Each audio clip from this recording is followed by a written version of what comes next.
Hey, we just need a minute to talk about this. Piano players, this is an amazing chart that I made for myself when I was first learning about the relationships between chords and scales, and I don't really need it now because I understand all the information, but it was really helpful to me when I was first learning, so I'm going to share it with you here. Now, I've covered up all the letters so you can just see the white cells and the black cells. Those are going to represent the white and black keys on the piano. If I zoom in right here in column 1, first one is going to be a C. If I go down, this is just going to be moving through the circle of fifths. So the circle of fifths, C goes to G, goes to D, goes to A, goes to E, goes to B. Then we go through the series of black keys. You're going to get G flat, D flat, A flat, E flat, B flat. And then the last key there is the F, and then it circles back to the top.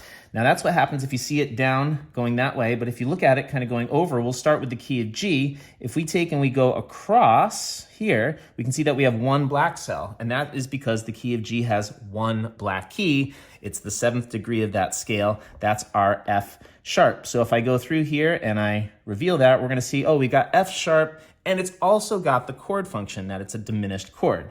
Now, what's cool, if I just bring it across here, we can see all of the letters that are in that scale, G, A, B, C, but if they're minor chords, they're gonna have the little M next to it.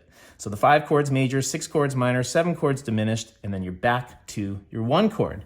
Now what's cool is if you look at the top row, here's the key of C, what you get to notice here is common relationships. For example, C is the 1 chord in the key of C, but it's the 4 chord in the key of G.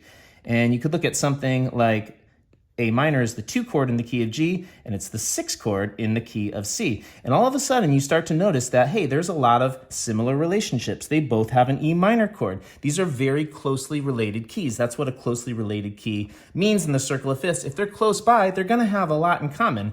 If they're further apart, they're gonna have less in common, but always they're gonna have some things in common. Anyways, if you'd like to have a copy of this chart that shows all of the keys, all of the chord functions, and all of the landscapes with their patterns of white keys and black keys, we're happy to give this to you. Send an email to staff@Popmatics and put basic chord scales in the subject line, and we'll send you this and an invitation for you to join us for our next free live workshop. I'm hoping you learned something new.